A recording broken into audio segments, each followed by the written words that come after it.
Hey everyone.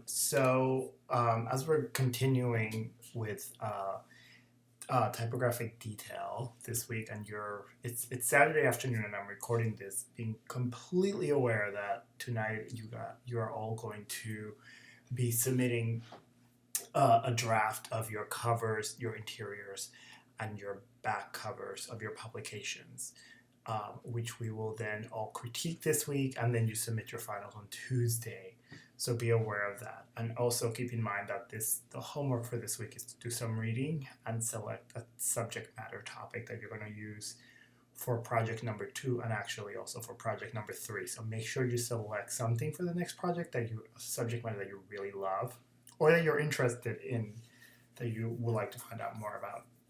One of the things I wanted to do was before you continue today, I wanted to just a few pointers. One, I hope you are all printing your work at 100% so that you can see the detail and the nuances. And two, one of the things that I've noticed about most of everybody is I want you to be aware of your use of space. How, particularly in tracking the space between the letters, particularly in the small copy, what we call body copy, but also in terms of, for example, your covers, the relationships between elements on the cover. What does that say? What does the space? Why is there a tiny little element all the way up at the top and a huge element at the bottom, and then there's the space in between? What does that space say? What is that relationship, and how that relationship and your use of space relates to your idea and your concept for your cover, for your interior. So far, I've made comments on everybody's typography, and I'm trying to be as detailed as possible. For this week, I'm actually going to start doing audio comments. We actually had a faculty meeting, and one of the faculty is doing audio, which is really good. So I'm going to start doing audio too. So I'm mixing it up, individual or one audio for everybody, or individuals where I cover and review things that everybody's doing. So one of the things I wanted to do was I sent you all this typographic detailing PDF, and this is a piece that was actually shared by me with another faculty member where at another school where I teach, and it's by this graphic designer Sarah Newitt, who's British. It's from 2010, as you see here, but it's really fantastic document to review things that you need to be particularly aware of as you're typesetting. So I'm going to review this with you. And some parts I'm going to review more than others because I feel like that's something you really need to look at, but also be very particular. Ellen Lupton in her readings also covers a lot of detailing. This goes into a lot more detail, a lot more nuance, and this is the kind of nuance that I want you to pay attention to your typography. So I'm going to go through it. Talking about letter and word spacing. Letter spacing is this distance between characters within words. Word spacing is the distance between words. So letter spacing is the distance between these here. The tighter that is, the more difficult it is for a reader to read it. The smaller the typeface is, the type size is for this, the more word spacing you need, because the eye starts to merge words together, letters together. The word spacing is this spacing between the words. And keep in mind that if this is not too much, this becomes it starts to be word spacing is the distance between two words. Right? If it's a lot, then you can start slowing the reader down. And again, playing with the word spacing, the letter spacing, and the leading spacing, the spacing between the two lines, is a way for you to start thinking how you either aid or disrupt the reader from engaging with the publication that you're designing in this case. So start thinking about it here. You start looking at unjustified text that's ragged to the right. So here's the rag, right? Notice the rag. I've talked to several of you about that, right? But look at the character spacing is too loose. The word spacing is too wide. If the setting is too loose, it interrupts the flow of reading as the space itself attracts attention and the letters and words become disconnected. So this is what she suggests is the adjustment. Now, this is something that you will get better at. We all have to battle with this. But this is where notice how economically, so you lost the line here, which is nice because the text got tighter. Sorry, I don't know why I just moved. There we go. Sorry, I moved it. Oh. So keep in mind that you're trying to tighten the word spacing, but enough that the letters don't merge, right? the word spacing gets balanced so that the character spacing gets balanced. It's supposed to look visually even. A lot of typography is about the way it looks. Keep that in mind, right? There should be more space between the lines than the words. So the leading, right, should be wider than the spacing between the words. Keep that in mind. That's a really good one. If you start to notice that your letter spacing is wider than your leading, you have a problem. Okay? Here we go into, I don't know why this PDF is acting. It's acting up. Sometimes this PDF acts up, so I'll be honest about that. Let's see. Right, so that's 4, there's 5, right? So notice here a sans serif, another sans serif face. Notice that you have a single word here, which is you do not want to have. Character spacing is too tight. Notice how sort of it gets tighter and it gets harder to read. Your eyes are strained. Those of us that wear glasses, this becomes really obvious to you because your eyes are straining to read. Word spacing is too narrow. If the setting is too tight, the letters and words all run into one another. Here's what happens. So now you put a little more space between the characters and the word, and notice that all of a sudden the paragraph got longer. Okay. Here's justified text, right? So the text is justified here, and this starts to create issues with rivers where you start to see gaps, big gaps that are obvious. Like here's one. You could float the Titanic through there, as I say. Non-varied word spacing, very gappy lines, which includes rivers of white. Here it is fixed. Character spacing is varied, so it has a minimum, optimum, and maximum. And I send that to you when I said to you in the hyphenation palette, when I show you the grid, the 70, 80, 90 equation helps with this character spacing. This is what they're talking about, right? So you're starting to get varied spacing. It looks more organic. It doesn't look, oh, I'm doing that because I'm using my mouse. Sorry, I'm gonna stop using my mouse because I just noticed that. Sorry about that. So keep in mind when you justify copy is much difficult because you have to deal with the rivers. You have to deal with the spacing needing to be a little more controlled instead of it being totally loose and open. Kerning and tracking. Kerning is the alteration of white space in between pairs of characters, otherwise known as intercharacter space. Kerning, usually used for large display copies. So those of you that have your covers, the large copy, Swift, really large, you have to put in the cursor in between individual pairs of letters and adjust the space. The idea is that the space is as even as possible. Tracking is the overall alteration of white space between characters in the body of text. So tracking deals with small copies, so there's adjusting the space evenly through the small copy. So here's some corrections that she talks about. In most typefaces, the kerning of numbers needs attention. Usually they do. Okay, notice that numbers usually have a higher X height. Other character combinations that you need, the T on the A, the V on the A, the W on the A, the Y on the A, notice the space here. Now, you don't kern small body copy, okay? You don't kern a point type, that you track that, okay? So just keep in mind. As a general rule, all capitals normally need to be tracked, as otherwise appears too tight. This is a general rule. Small caps, all caps usually need more space. They get chunked in here. Punctuation, colons, semicolons, commas, periods always usually get tracked in. You bring them in. But notice what happens here. Notice her example here of it unfixed, and here's how it's fixed. Okay, and again, keep in mind kerning is primarily for large type. Okay, metric kerning versus optical kerning. So in InDesign, you have two ways of kerning. Letting the computer kern. You always have to kern manually. Metric kerning is the measurement that the type designer generated for the typeface. So they go in and select the kernings. Optical is an algorithm that Adobe created so that you can select it and then it will adjust based on visual sort of parameters. So that's always really good. Optical kerning tends to work pretty well, but I always say you always have to go in there and adjust the spacing, okay? And notice here, notice how it adjusts. Notice the length of the lines. But I always use, again, kerning, you know, if you do this, you need to be tracking here. You need to be paying attention to this so that it happens instead of using kerning to adjust body copy. It's kind of misnomer. Hyphenation. Hyphenation is a division of a word with a punctuation mark called a hyphen.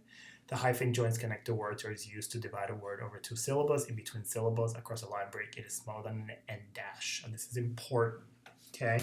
So bad hyphenation, look at this is the bad, this is the good. Bad hyphenation is occurring, not in natural points. You always want to hyphenate using a dictionary so that you can see where the syllables of a word fall. A word has been hyphenated after 2 characters. You always want to hyphenate after 3. More than 2 hyphenated words are occurring in a row. So here's 2, and then look at this. Here's two characters, and then it's unnatural. Right? The CO is not a syllable. It's comp. I believe it's comp. There, so you would have to hyphenate after the P, or C might be after the M. So again, you see, you need a dictionary. You do not want 4 hyphens one after the other. Okay, you don't want more than 2 of them. This is totally bad typography right there. And again, really, you're dealing with a hyphen, right?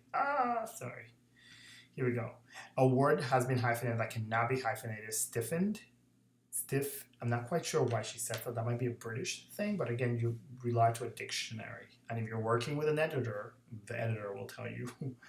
A word has been hyphenated across a line that already has a hyphen in it. Sausage shape. Again, this is another one that I believe, this is such an example that always makes everybody laugh because I'm not quite sure what the bad thing, sausage shape, but it's already hyphenated, so you want to be careful.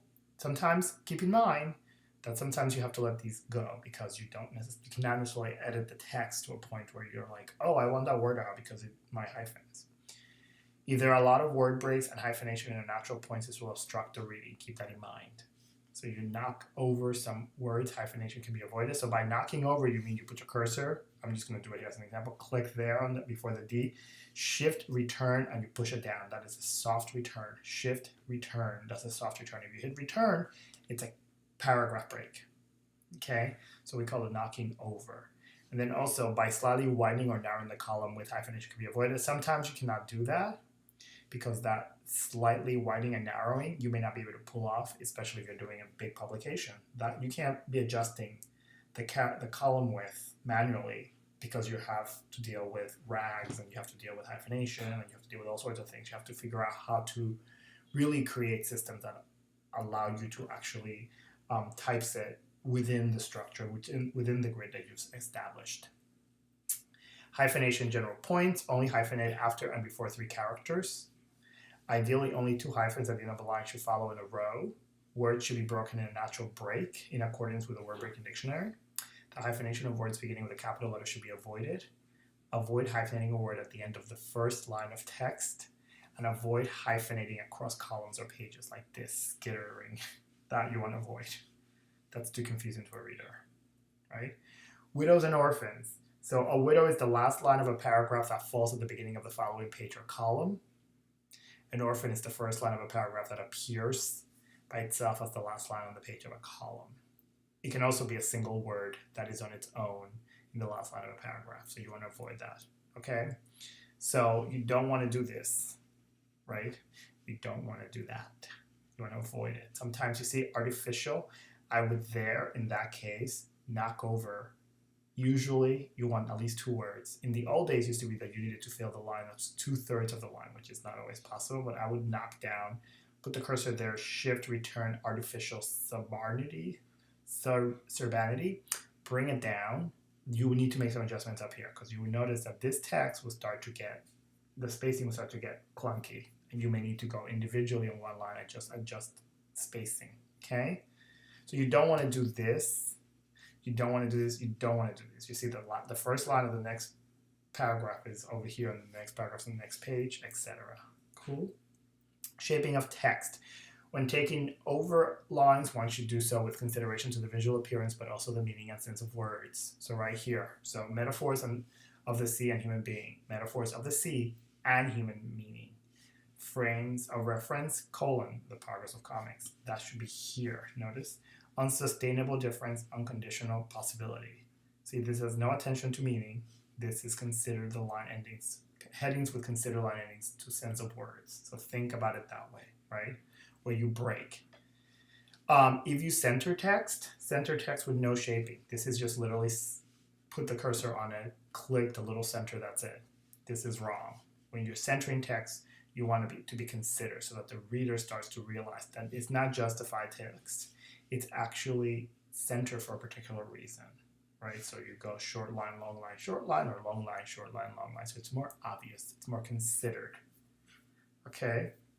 Here's ragged left. Ragged left, rag right text with no shaping, right? So this is just this rag. The rag is just like, right? Look, there's a single word down here, orphan. Here, it's actually more considered. So which means is that you are actually going in there and actually soft returning. Perhaps you add a little bit of space to bump some words down so that this rag, I'm clicking here, sorry, so that this rag gets more consistent. You don't want it to be justified, but you want it to be natural. Our eyes love this here. You don't want to love this. Okay, like this right here. Oh, look at that. Whoa. Or you don't want to create like what is called a pregnant shape, which is like you go reading, and then the text comes out here, then it goes back in. Okay. So you avoid hyphenating words unless absolutely necessary. Avoid words overhanging white space at the end of lines without any kind of overlap. Always try to knock over one-letter words at the end of lines, right? So like A, you want to knock that over down. Avoid lines all being the same length so almost look justified. And it's just because I have the mouse. Sorry. And avoid the same two words at the end of sequential lines, like AA. Bring the A down. Cursor, shift, return down. Cursor, shift, return down, right? Ragged left, rag right text with considered line endings. Try to vary the length of the line so they go in and out, not flat and even, right? So they go in, out, in, out, in, out. So here's in, out, in. Well, sorry. That goes in, then that goes in further, and then it goes out. So you start getting a little rhythm like that, okay? Try to avoid orphans, single words, single lines, okay? So here's Adobe Paragraph Composer. So Adobe InDesign works with the Paragraph Composer. So that's why when you make a correction at the end of a paragraph, you notice that there's shifts that happen on the top possibly.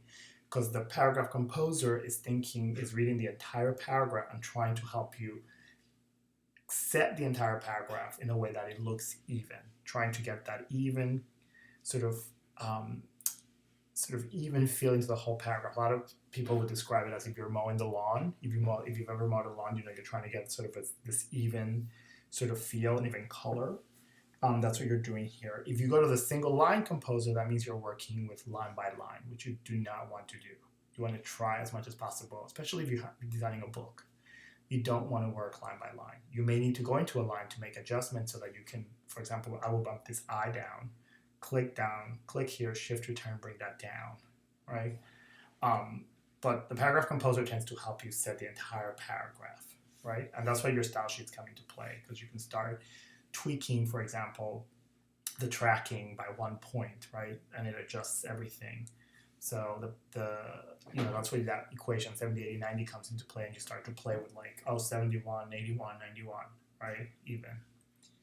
Ranging and non-ranging numerals. So these are numbers. Ranging numerals, also known as lining or titling figures.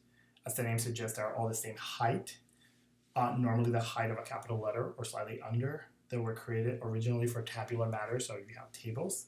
Non-ranging numerals are also called non-lining, old styles. These are the more traditional numbers from the days of letterpress. And then non-ranging numbers were designed for using running text, okay? So here's ranging numerals. They're really tall. Usually you have to cheat the size of point down if you have to use these. Here's non-ranging numerals. They have a descender and ascender. They sit on the baseline and they drip down like this. So you'll see the difference here. These numbers, ranging numerals, tend to stick out a lot, and you want to be careful of that. Non-ranging numerals tend to look a little more refined. And if you are down to having to use ranging numerals like this, again, you bring them down a point size, sometimes a 1.5 size, because what you're trying to do is make sure the X height, right, the height of the lowercase letters, matches those numbers, okay? True italic and fake italics. A true italic is specifically drawn cursive font in the typeface. A fake italic is the Roman font slanted at an angle. A lot of people do this in Microsoft Word. They select something, they click the italic, and it turns it into a fake italic. Keep in mind that A type designer actually sits down and draws those characters. So you want to be careful if you ever use the italics. Now, there are typefaces that you use the fake italic because it doesn't have an italic, so you create a fake italic on purpose. There's a particular reason why you need to use a fake italic, so keep that in mind. Capitals and small caps, and for some reason it's not showing, but there's fake small caps, which is like when you select text, like in Microsoft Word, this is popular, select text and click the little small caps. Most really good typefaces have real small caps. So you should use those. You should not use the fake. If you need to make fake, then you make them. That means you take the type size and you resize it much smaller. You start looking at the proportion. Remember, typography is a lot about proportion, right? So here's examples of situations where you may want to use small caps rather than full caps, right? So notice the small caps, AD, CBE, quins, postcodes, subheads, cross-referencing, names in bibliographies, and for abbreviations and initials when you want them to be more inconspicuous. Okay, caps, all caps can jar. They're really aggressive, so keep that in mind. But notice the small caps. And again, if you use the small cap because they're so small, you want more space between the letter spacing, and that's really, really, really, really important. Okay, ligatures. So ligatures are when two letters are joined together. So for example, classically the FI and the FL were the classic ones. So you start to see here, FI, bad typography, good typography. You can turn them on.